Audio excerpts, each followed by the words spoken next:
The Director of Homeland Security. Shout out Kristi Noem. Let's get right into it. So excited to have you on My View. Thank you so much for sitting down Is with it us. No. We're here today. Wait. Is it? Yeah, Homeland Security. I don't think I need to tell everybody where we are. They can see it. We're here at Mount Rushmore, this incredible space, because just a short time from now, 72 people from 34 different countries are going to raise their right hand and are going to be sworn in as American citizens. Let me get your reaction. I mean, you used to be the governor here in South Dakota. What does it mean to you to have people here at Mount Rushmore becoming citizens, and as the person charged with securing the homeland, to have these people here doing it the legal way and the appropriate way? Yeah, this is a fantastic day. I'm so excited about the ceremony that we're going to have, but I'm also excited about the testimony of every single one of these people that will be standing here today and will proudly becoming an American. They'll become a citizen the right way, the legal way, but they're doing it because they love this country and they want to embrace all of the ideals and the values and the principles of freedom that. I mean, yeah, we should celebrate people who do it the right way, not people who want to do it illegally and then we're just supposed to protect them. It's like, that's kind of crazy. This country stands for. And then to do it in front of Mount Rushmore is incredibly powerful. The testimony to our nation's leaders and how they led us through challenging times, I think, is powerful. There's still challenges, but today's a day to celebrate and to celebrate the people that are here and what this country stands for. Well, I know all these people are very excited to be here today. But look, you guys have had so much on your plate at DHS, and I know you are working around the clock. ICE and Border Patrol have increased activity in Chicago recently. DHS also asked the Department of War for around 100 military personnel to help protect those ICE facilities. Are you shocked by the fact that you have to have security? Well, yeah, the protesters are getting out of hand. I mean, look what's going down in Portland. They're out here putting up fake guillotines. I mean, what type of message does that send? Like, what, you want to publicly execute ICE agents? I'm not saying that's what y'all want to do, but when you put a fake guillotine out there, I mean, what else am I supposed to think? And shout out Asher Rose. Appreciate the support, sis. She says, thanks to Trump, we have a historical investment in the United States. Trump is rocking it. Yes, we do have a historical amount of investments coming in. So we do got to shout out Trump for that. Man, $17 trillion, and we will pretty much see the fruits of his labor probably about 2 years from now, most likely. Now, for law enforcement out there on the streets. You know, I'm shocked by Governor Pritzker and his willingness to let murderers and rapists run his state and have a free-for-all against the people that live in there without making it safe for families. I wouldn't say that. I say he let gang members run his state, like straight up gang members. And that's what has been the most shocking to me, is to see these local governors and mayors not stand up for law and order. That we will go into Chicago, we will go into Portland, and we'll make sure we have the backs of our law enforcement. And that's what the Department of War is providing for us.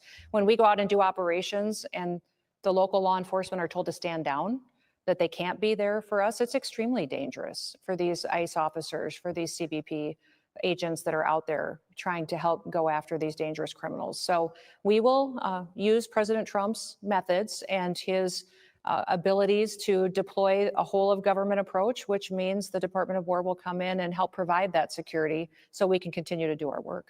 We all saw the Dallas ICE field office under attack, you know, just a week ago.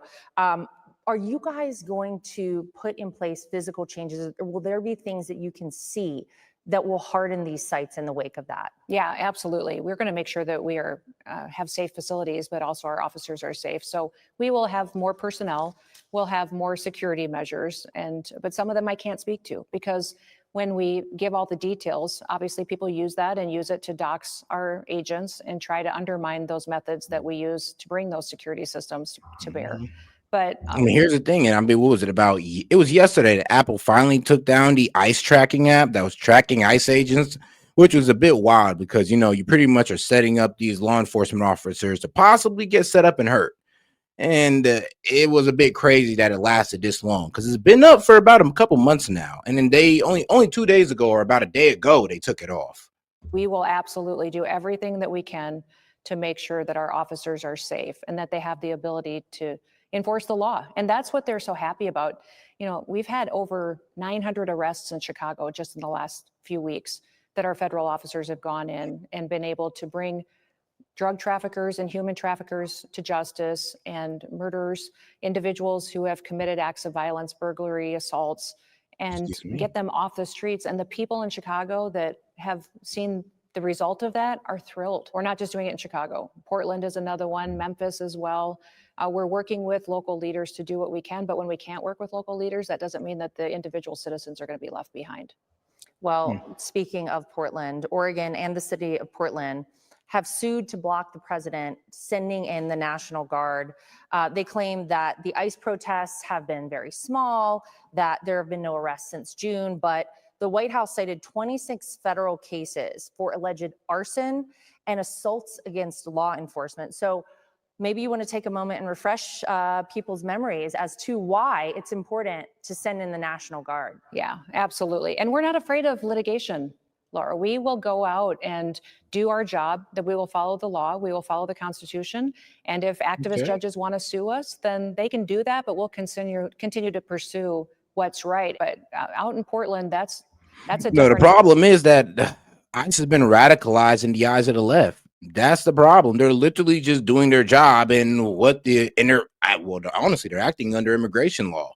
They're also running investigations with, HSI, Homeland Security investigations. So you guys thinking that they're just kidnapping people off the street? They're not. They've ran their investigation. They've tracked these people. They probably looked at emails and calls, or if they've looked at court records and been shown that, oh yeah, you're supposed to show up for an immigration hearing to if you're going to be deported or not. You never showed up. Yeah, you're gone. Yeah, I mean, they search for these guys, they do the investigation, and they find them. And for some reason, the Dems will frame it as, oh, they're being kidnapped. They're over here raiding the Home Depot parking lots. It's like, well, duh, that's their job. I'm not sure I'm not sure how you can radicalize all of law enforcement or ICE officers doing their job. We've got not just rioters and people that embrace violence to push back on what we're doing in this country. These are Antifa. We have terrorist organizations. And that's what I keep reminding people is we're not just dealing with criminals. We've got networks of cartel members and terrorists that are infiltrating these cities. And every day that we don't bring them to justice, they're recruiting new members, more people to their ranks. And that is why every day, 24 hours a day, 7 days a week, DHS and our officers are working to get them off the street so that we can stop them in their tracks. What recourse do you have if cities like Portland or Chicago refuse to protect a federal facility or refuse to surrender violent offenders? Can you pull federal funding? We're using every tool we have. We can look at every dollar that they get from the federal government. We can look at other resources. And shout out to my man, James Friedman. He says, who here heard of meritocracy? Look it up. Yeah, a lot of people do need to honestly look that up. I mean, so honestly, we should all be, every organization and corporation should be running off it. But sadly, we got things like DEI in control. Well, we're trying to stop it, but let's be honest, like some of these companies show resistance towards that. Sources and support and see what is a potential there. And then also look at what we can do as far as taking. Oh, yeah, but shout out to my man, James. Appreciate the support, my man. And welcome back. Care of ourselves. When they say that they don't want federal officers on the streets and then they're not going to partner with us, then we put twice as many there. We want to have results for the people that live there. Hey, that is a good point. Like, all right, so you're saying you're not going to help us, so we can't count on your police to help us with these operations. Great. There'll just be twice as more ICE officers, twice as more National Guard, and twice as more troops if you want to play that game. And hey, that's fair. And we listen to them. You gotta have backup. Local leaders that constantly attack us. So I would say we don't take anything off the table, especially Portland. It's been dark and horrible for so many years. I mean, that's just been a train wreck. When people start to feel, again, what it can be like, that they actually can live a life, that walking down streets and eating at restaurants again, that governor and that mayor will start to hear about how wrong they are. And they'll understand politically as well the consequences of picking the wrong side of this issue. And I know you guys just got more funding for DHS to hire more people. Where are your priorities with that? Are you looking for, I mean, obviously you have legal battles all the time. Obviously you need people in all different areas. Are you looking overall just to spread out more people throughout the agency? Well, the bill was pretty specific. It said build the wall and keep the border secure. And so we are doing that. It also specifically said hire more ICE officers, more Border Patrol agents. We're doing that, but also within Secret Service, which is under my jurisdiction as well, we have an incredible recruitment campaign and training and resources campaign.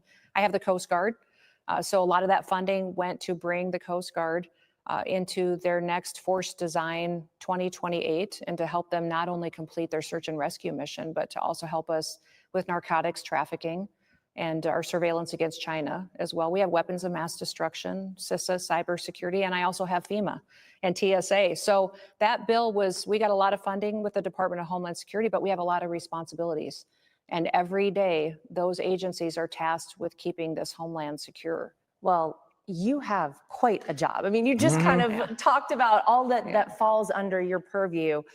I wonder how it feels as the former snow queen of South Dakota to look back at everything, to be here today at Mount Rushmore. The snow queen of South Dakota is hilarious because, I mean, people did say she cold cut. I mean, she's pretty, what would I say? They say she's kind of a bit heartless. Like, remember, we're talking about the same lady that wrote a book, talk about how she, well, pretty much shot her dog because the dog couldn't do what she wanted no more. I mean, well, damn. So, hey, what could I say? She has quite the character, or we could just say, you know, she knows how to get things done and she knows what needs to be cut. Man, I mean, I ain't gonna lie. When I read that in her book, I had to literally go up and find the page in her book where she wrote that down. And it was a bit grimy. I was like, okay, Kristi Noem, I could see why you weren't VP nominated. To know that you were a member of Congress, you were governor of this state, you're a mom, you're a grandmother now, and you are arguably the most consequential DHS secretary I think this country has ever seen.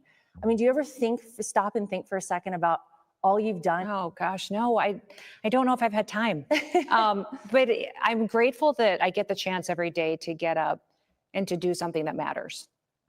I've always, I was raised by parents that constantly said, Kristi, we don't complain about things, we fix them.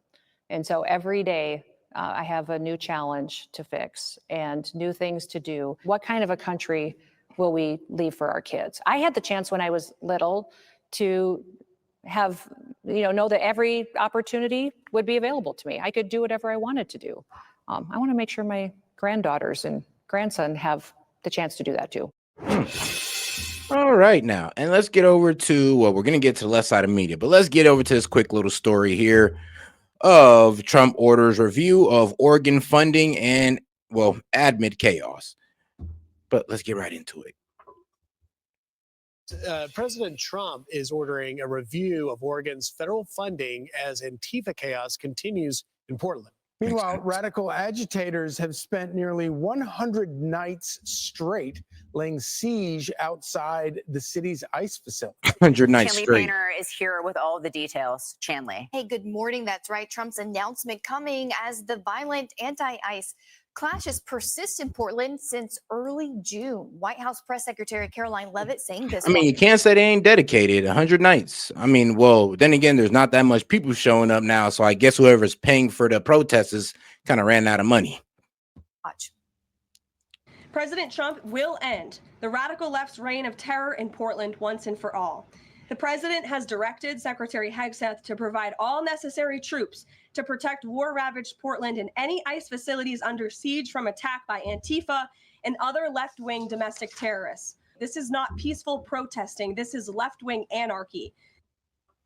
ICE's Portland director says the facility is under constant attack with little help from local police because of political directives from city leaders. And the nightly protests have escalated beyond just chants and signs. Bottle rockets are striking ICE buildings, rocks are shattering windows, lasers targeting officers' eyes, and barricades blocking vehicles. On Friday, the FBI said 2 federal citations were issued in just the past 24 hours, as well as 27 active and pending investigations and 130 arrests. Following 100 days since agitators have laid siege to that ICE facility, Portland FBI is posting this quote, "We continue to work with our partners to investigate instances of violence and destruction of property and hold those individuals accountable." And meanwhile, in Illinois, protests also persist there, guys. Well, I mean, shout out. I mean, like I said, it's the perfect example of. See, as you can see, the more you fuck around, the more you're going to find out.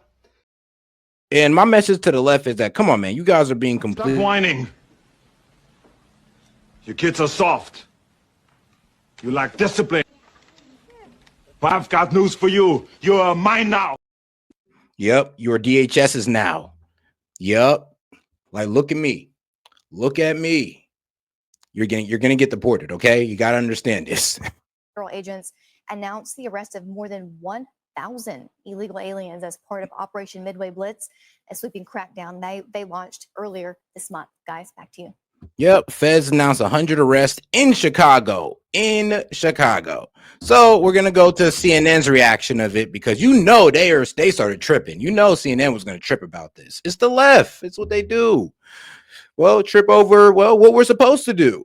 But yeah, and shout out to my guy Arnold Schwarzenegger. I gotta play him every